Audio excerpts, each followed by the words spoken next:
తాకట్టులో ఉన్న బంగారాన్ని విడిపించి ఆ రోజు ఆన్లైన్ రేటుకే మేము కొంటాం. Sharma gold company. నమస్తే, వెల్కమ్ టు సుమన్ టీవీ. నేను మీ అమ్మి.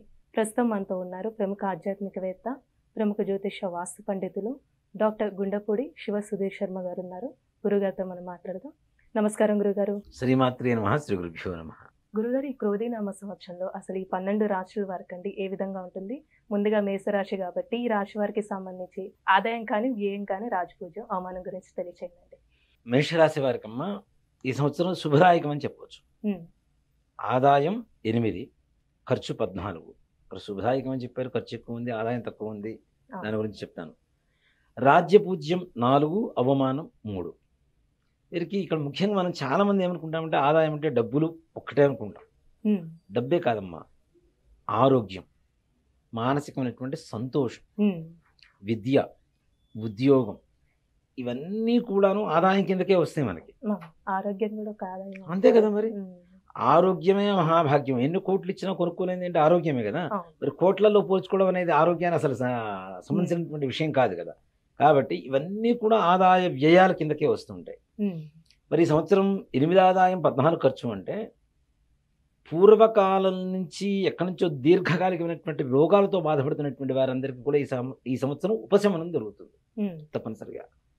వివాహం కానటువంటి వారికి వివాహం అవుతుంది. సంతానమైనటువంటి వారికి సంతానం కలుగుతుంది. విద్యార్థులు మంచి విద్యా ప్రతిభ చూపిస్తూ ఉంటారు.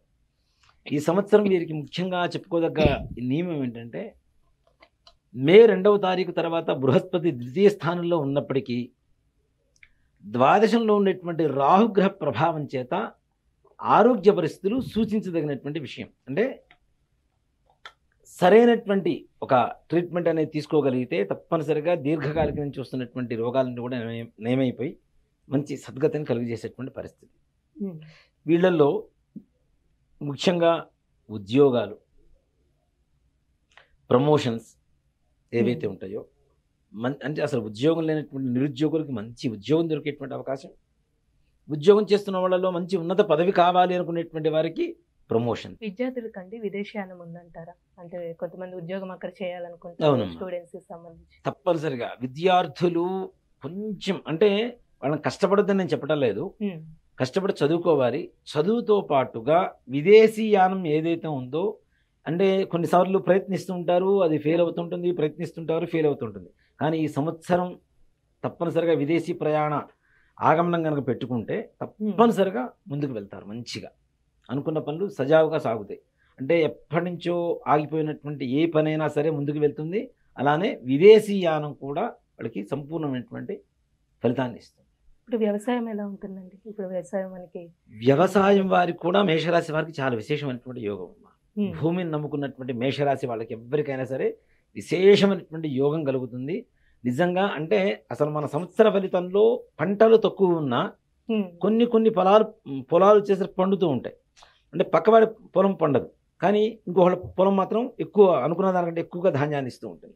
అలాంటి వాళ్ళలో మేషరాశి వాళ్ళ ఫలితం కూడా ఉంటుంది తప్పనిసరిగా. కాబట్టి వ్యవసాయ వృత్తిలో ఉండేటువంటి వాళ్ళకి ఎవరికైనా సరే లాభదాయకంగా ఈ క్రోధినామ సంవత్సరం ఉంటుంది. రియల్ ఎస్టేట్ రంగం ఎలా ఉంటుందంటే ఇప్పుడు కుజుడు అధిపతి దానికి సంబంధించి అట్లానే అంటే ఇప్పుడు మనం వ్యవసాయం చెప్పుకున్నది కూడా భూమికి సంబంధించింది, అది బాగుంటుంది. కాబట్టి తప్పనిసరిగా రియల్ ఎస్టేట్ రంగం వారికి కూడా మంచి లాభదాయకమైనటువంటి యోగం కలుగుతుంది. రాజకీయ నాయకులకండి, ఇప్పుడు రాజకీయ నాయకులు మేషరాశిలో ఉండేటువంటి వాళ్ళకి మధ్యస్థంగా ఉంటారు. మరి ఉన్నతంగా ఉందని చెప్పడానికి లేదు, మరి అసలు బాగా లేదు అని చెప్పడానికి అంతకంటే లేదు. మధ్యస్థంగా ఉంటుంది, కానీ పర్వాలేదు. వాళ్ళు అనుకునేటువంటి స్థాయికి నిదానంగా చేరుకుంటారు తప్పనిసరి. అలాగే ఇప్పుడు కోర్టు సమస్యలు ఉంటాయండి, చాలా పెండింగ్ లో ఉంటాయి. వాళ్ళకి సంబంధించి ఎలా ఉంటుందంటారు ఈ సంవత్సరంలో? ఈ కోర్టు వ్యవహారాలకు సంబంధించింది ఏవైనా సరే వాళ్ళ ఫేవర్ గా రావడానికి మే లోపల మంచి అవకాశాలు ఉన్నాయి. మే 2వ తారీఖు లోపల ఏదైతే వీళ్ళ కోర్టు వ్యవహారాలు ఉంటాయో వీటిలో వీళ్ళకి ఫేవర్ గా దిగ్విజయం పొందేటువంటి అవకాశాలు సంపూర్ణంగా కనపడతాయి. ఇప్పుడు వ్యాపారస్తులకండి, చిన్న వ్యాపారం కానీ పెద్ద వ్యాపారం, వాళ్ళకి సంబంధించి అసలు ఎలా ఉంటుందంటే, నిజంగా చెప్పాలి అంటే మేషరాశి వాళ్ళలో చిన్న వ్యాపారస్తులు ఈ సంవత్సరం మంచి స్థాయికి ఎదిగేటువంటి అవకాశం ఉంటుంది. మీరు అన్నారు కదా చిన్న వ్యాపారస్తులు పెద్ద వ్యాపారస్తులు అని. చిన్న వ్యాపారస్తులు వీళ్ళలో 100లో 90% మంది పెద్ద వ్యాపారస్తులుగా రూపాంతరం పొందడానికి మంచి అవకాశం ఉండేటువంటి సమయం ఈ సంవత్సరం మేషరాశి వాళ్ళకి కలుగుతుంది. ఇప్పుడు భార్యాభర్తల మధ్య కానీ సంతానం పరంగా ఎలా ఉంటుందంటారండి? సంతానం అనేది కొంచెం మొండితనంగా తయారవుతుంది. అంటే మ్మ్. మాట వినకుండా ఉండేటువంటి లక్షణాలు ఎక్కువగా ఉంటాయి. అలానే భార్యాభర్తల మధ్యలో కూడా వేరే వ్యక్తుల వల్ల వీళ్ళిద్దరి మధ్యలో తగాదాలు రావడం, ఉమ్, అవి సమసిపోతాయి. చిన్న చిన్న సమస్యలు కానీ పెద్ద చెప్పుకోదగ్గంత సమస్యలు కాదు. కానీ చిలికి చిలికి గాలివానయ్యి పెద్దగా తయారయ్యి ఆ తర్వాత మరలా ఆ సమస్యలు సమసిపోయి వీళ్ళిద్దరు మళ్ళీ అవగాహన అనేది తప్పనిసరిగా కుదురుతుంది.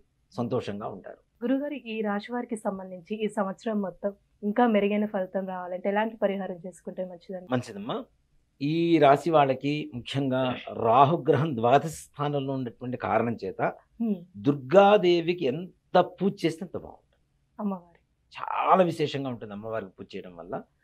ప్రతి మంగళవారం వీళ్ళని నిమ్మకాయ దండ ఉంటుంది కదా, ఉమ్, ఆ నిమ్మకాయ దండ అమ్మవారికి సమర్పించమని చెప్పండి. మంగళవారం ఎక్కువగా మంగళవారం శుక్రవారం అంటారు కదా. మంగళవారం మంగళవారం. అంటే రాహుగ్రహం బాలేదు కాబట్టి ఓకే. మంగళవారం రోజున ఎక్కడ దుర్గాదేవి దేవాలయం కానీ, చండీ అమ్మవారు కానీ, ప్రత్యంగర అమ్మవారు కానీ, కాళీమాత కానీ ఇలాంటి శక్తి అమ్మవారి దేవాలయాలు, రూపం సంబంధించి. శక్తి దేవాలయాలు ఏవైతే ఉంటాయో, లేదు కనీసం గ్రామ దేవత ఉమ్, రేణుకా ఎల్లమ్మ, ఎల్లమ్మ, పోలేరమ్మ ఇట్లాంటి దేవతలు ఉంటారు అవును. కదా, గ్రామ దేవతలకైనా కనీసం ప్రతి మంగళవారం ఒక నిమ్మకాయలు 27 నిమ్మకాయలు మాలగా గుచ్చి ఉమ్, పసుపు దారానికి దానికి చక్కగా బొట్లు పెట్టేసి ఆ హారాన్ని అమ్మవారికి సమర్పించడం ద్వారా వీళ్ళకు ఉండేటువంటి సకల బాధలు కూడా నివారణ కలుగుతాయి. అంటే 27 నిమ్మకాలు అండి. 27 నిమ్మకాయలు. అంటే పచ్చి, కొంతమంది డౌట్లు ఉంటాయి, పచ్చి నిమ్మకాల లేకపోతే పండు ఎల్లో కలర్ లో ఉన్నాయి అలా ఏం లేదు నా నిమ్మకాయ అంటే పచ్చిది ఉంటేనే బాగుంటుంది. అంటే హారం గుచ్చినప్పుడు కూడా మంచిగా వస్తుంది. ఉమ్, పండు వాటిలో కొంతవరకు కుళ్ళిపోయేటువంటి అవకాశం ఉంటుంది కాబట్టి పచ్చివి అవును. వేయడం అనేది మంచిది. ఈ ప్రతి రాశికి ఒక్కొక్క సమస్యలు. ఈ అవును. దేవతలతో పాటు అందరూ కూడా విశ్వరూపంలో ఉన్నారని చెప్పి మనం నమ్ముతూ ఉంటాం. అవునా? ఉమ్, కృష్ణ పరమాత్మ విశ్వరూప సందర్శన సౌభాగ్యాన్ని ఇచ్చాడు అర్జునుడికి. అవునా? ఉమ్, ఆ విశ్వరూపంలో ఏంటి, అందరూ దేవతలు దాంట్లోనే ఉన్నారని చెప్పి నమ్ముతూ ఉంటాం. కాబట్టి ఈ విష్ణుమూర్తి యొక్క అనుగ్రహం కలిగితే సకల కార్యాలు దిగ్విజయంగా పూర్తవుతాయి. కాబట్టి ఇప్పుడు మనం ఏప్రిల్ 9వ తారీఖు ఉగాది రోజు నుంచి ఉమ్, మన హనుమత్ ప్రత్యంగర వారాహ యజ్ఞస్థలి ఎందు ఏదైతే మనం మహాలక్ష్మి సమేత మహాసుదర్శన హోమం చేస్తున్నామో ఉగాది నుంచి అండి. ఉగాది నుంచి 41 రోజు పాటు జరుగుతుంది. 41 రోజులు. ఇప్పుడు ఈ 41 రోజు ఈ హోమ కార్యక్రమంలో ఉమ్, ఎవరైతే గోత్రనామాలతో లేదా ప్రత్యక్షంగా పాల్గొంటారో వారికి ఈ గ్రహస్థితి వల్ల వచ్చేటువంటి నష్టాలన్నీ కూడాను వెళ్ళిపోయి సుఖమైనటువంటి సంతోషకరమైనటువంటి జీవితాన్ని అనుభవిస్తారు. చాలా చక్కగా తెలియజేస్తారండి. ధన్యవాదాలు. శ్రీమాత్రే నమః. శ్రీ గురుభ్యో నమః.